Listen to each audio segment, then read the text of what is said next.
Hi అండి, నమస్తే. నేను మీ అను. అందరూ బాగున్నారా? ఇవాళ వీడియోలో బనానా జ్యూస్ ఎలా తయారు చేసుకోవాలో చూద్దాం. ముందుగా 2 అరటిపళ్ళు తీసుకున్నాను. అవి చిన్న ముక్కలుగా కట్ చేసుకుని మిక్సీ జార్లో వేసుకోవాలి. మీరు కనుక నా వీడియో మొదటిసారి చూస్తున్నట్లయితే లైక్ చేయండి, సబ్స్క్రైబ్ చేసుకోండి. వీడియో నచ్చినట్లయితే షేర్ చేయండి.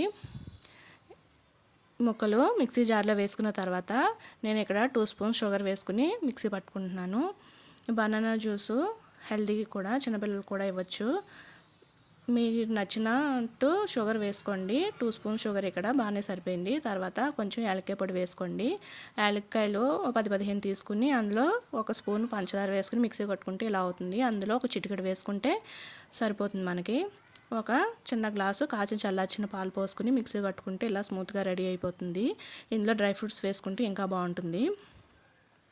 అంతే అండి, ఇది ఇద్దరికి చిన్న గ్లాసులు అయిపోతాయి. ఇది చల్లగా అయినా తాగొచ్చు, ఇలా అయినా తాగొచ్చు. ఇది డైజెషన్కి బాగా పనిచేస్తుంది. అంతే అండి, ఎంతో టేస్టీ అండ్ హెల్దీ అయిన బనానా జ్యూస్ రెడీ.